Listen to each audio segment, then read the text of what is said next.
മുൻ സ്പീക്കറായ ഇപ്പോഴത്തെ Thiruvananthapuram DCC president LDFന്റെ സ്പീക്കറാണോ എന്ന് സംശയം തോന്നുന്നു അദ്ദേഹവുമായി ബന്ധപ്പെട്ട് ഇന്ന് പുറത്തു വന്ന വാർത്തകൾ കണ്ടാൽ. എന്തായാലും അദ്ദേഹം പറയുന്ന കാര്യങ്ങളൊക്കെ വളരെ പാർട്ടിയെ സംബന്ധിച്ച് വളരെ ഗുരുതരമായ പ്രത്യാഘാതം ഉണ്ടാക്കുന്ന കാര്യങ്ങളാണ്. കോൺഗ്രസ് ഇവിടെ തകരുമെന്നും 3ാം സ്ഥാനത്തേക്ക് പോകുമെന്നും LDFന് തുടർ ഭരണം കിട്ടുമെന്നും BJP നിർണായക ശക്തിയാകുമെന്നും ഉള്ള കാര്യമാണ് പാലോട് രവി പറയുന്നത്. അത് കോൺഗ്രസിന്റെ തന്നെ ഒരു പ്രാദേശിക ലേഖകനെ ഫോൺ വിളിച്ചാണ് ഇക്കാര്യങ്ങൾ പറയുന്നത്. എന്തായാലും കേട്ടിരുന്ന വിശ്വസ്തൻ ആയിരിക്കാം, അല്ലെങ്കിൽ അദ്ദേഹവുമായി ബന്ധപ്പെട്ടവരായിരിക്കാം. ഇത് പുറത്തു വന്നിട്ടുണ്ട്. ഏതാണ്ട് 3-4 മാസം മുമ്പ് നടത്തിയ ഒരു ഫോൺ സംഭാഷണമാണ് പുറത്തു വന്നിരിക്കുന്നത്. അത് കേൾക്കാം.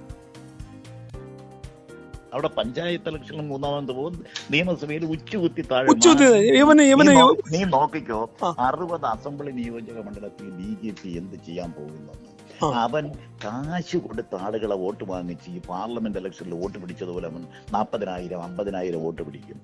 കോൺഗ്രസ് പാർട്ടി 3ാം സ്ഥാനത്ത് ഉച്ചകുത്തി. തീർച്ചയായിട്ടും കേക്ക് മാർക്സിസ്റ്റ് പാർട്ടി ഭരണം തുടരുകയും ചെയ്യും. ഇതാണ് കേരളത്തിൽ സംഭവിക്കാൻ പോകും. അതോട് ഈ പാർട്ടിയുടെ അധോഗതിയായിരിക്കും.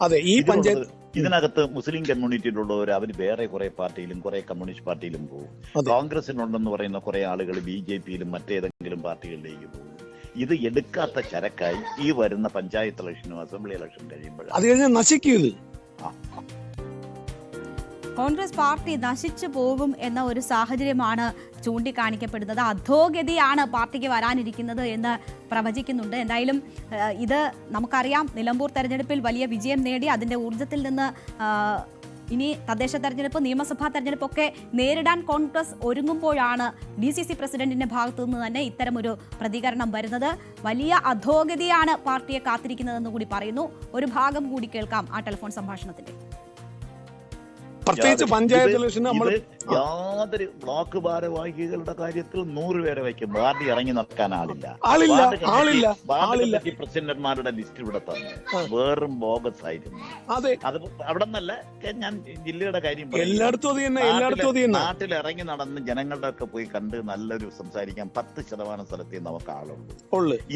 ഇത് നമ്മൾ മനസ്സിലാക്കാതെ മുമ്പോട്ട് പോവുകയാണെങ്കിൽ എന്റെ ജലീലെ വെറുതെ വീരവാദം പറഞ്ഞ് നമ്മളൊക്കെ നടക്കാമെന്ന് കുഴിച്ചും ഈ പാർട്ടിയെ ഓരോ ഗ്രൂപ്പും പറഞ്ഞ് ഓരോ താല്പര്യവും പറഞ്ഞ് കൂടെ ഇതിനെ കുഴിച്ചു മൂടുന്നതിന്റെ ഉത്തരവാദിത്വം നമുക്കുണ്ട്.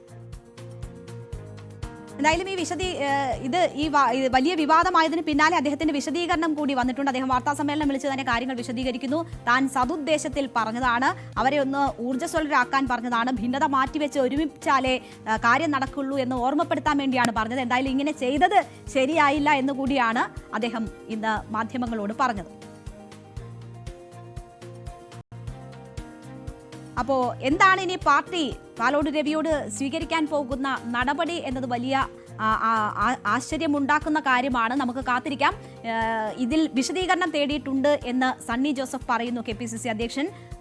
ഒപ്പം തന്നെ VD സതീശനും ഇക്കാര്യത്തിൽ പ്രതികരിച്ചു. അദ്ദേഹം പറഞ്ഞത്, ഞാൻ ഓഡിയോ ക്ലിപ്പ് കണ്ടിട്ടില്ല, അറിയാത്ത കാര്യത്തെക്കുറിച്ച് പ്രതികരിക്കാനില്ല എന്നാണ് VD സതീശൻ പറഞ്ഞത്. എന്തായാലും വിശദീകരണം തേടിയിട്ടുണ്ട് എന്ന് KPCC അധ്യക്ഷൻ സ്ഥിരീകരിച്ചു.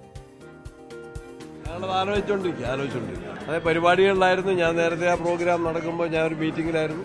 ഇപ്പോൾ നിങ്ങൾ കണ്ടതാണ്, ഇവിടെ മീറ്റിങ്ങിലാണ് എല്ലാവരും. ഇന്നത്തെ ദിവസം ശനിയാഴ്ച നേതാക്കന്മാരെല്ലാം ഓരോ പരിപാടികളിലാണ്. ഞങ്ങളെ ഫോണിൽ ബന്ധപ്പെട്ടുകൊണ്ടിരിക്കുന്നുണ്ട്. ഇപ്പോൾ തന്നെ ഞാൻ AICC നേതാക്കന്മാരുമായിട്ട് ബന്ധപ്പെട്ടിട്ടുണ്ട്. അതിന് ഉചിതമായിട്ടുള്ള നടപടി എടുക്കും. ഉചിതമായിട്ടുള്ള നടപടി എടുക്കുമെന്നതാണ് പറയുന്നത്. അപ്പോൾ പാർട്ടി എന്തായാലും ഇക്കാര്യം വളരെ ഗൗരവമായി തന്നെ കാണുന്നുണ്ട് എന്ന് വേണം മനസ്സിലാക്കാൻ. കാരണം വലിയ രീതിയിൽ പാർട്ടി പ്രവർത്തകരെയൊക്കെ ഊർജ്ജസ്വലരാക്കി ഒരു തെരഞ്ഞെടുപ്പിന് വേണ്ടി മുന്നോട്ട് പോകുന്ന ഘട്ടത്തിലാണ് ഒരു DCC അധ്യക്ഷനിൽ നിന്ന് ഈ രീതിയിലുള്ള പാർട്ടിക്ക് അധോഗതിയാണ് ഉണ്ടാകാൻ പോകുന്നത്. ഈ പാർട്ടിയിലുള്ളവർ അടുത്ത തെരഞ്ഞെടുപ്പുകൾ, തദ്ദേശ തെരഞ്ഞെടുപ്പും നിയമസഭാ തെരഞ്ഞെടുപ്പും കഴിയുമ്പോൾ അവർ BJPയിലേക്ക് പോകും, പിന്നെ ആരും ഉണ്ടാവില്ല എന്ന് പറയുമ്പോൾ അങ്ങനെ പറഞ്ഞുകൊണ്ട് ഏത് രീതിയിലാണ് സതുദ്ദേശപരമായി അണികളെ, പ്രവർത്തകരെ മുന്നോട്ട് കൊണ്ടുപോകാൻ ശ്രമിച്ചത് എന്നൊരു സംശയം ആരെ സംബന്ധിച്ചായാലും ഉണ്ടാകും. എന്തായാലും ഇത് പറഞ്ഞ ആളും കൊള്ളാം, കേട്ടിരുന്ന ആളും കൊള്ളാം. അതിപ്പോൾ വലിയ രീതിയിൽ ചർച്ചയാകുന്നു. ഇനി മറ്റ് രാഷ്ട്രീയ പാർട്ടികൾക്ക് കോൺഗ്രസിനെതിരെ ഉപയോഗിക്കാൻ പറ്റുന്ന വലിയ ഒരു ആയുധമായി തന്നെ ഇത് മാറും എന്ന കാര്യത്തിൽ സംശയമില്ല. ഒപ്പം ഇതിൽ വിശദീകരണം ചോദിക്കാൻ തീരുമാനിച്ചിട്ടുണ്ട്. ഒരുപക്ഷെ മുഖം രക്ഷിക്കുന്നതിന് കടുത്ത നടപടികളിലേക്ക് തന്നെ കോൺഗ്രസ് പോകുമോ എന്ന ആശങ്ക ഇപ്പോൾ ഉയരുന്നുണ്ട്.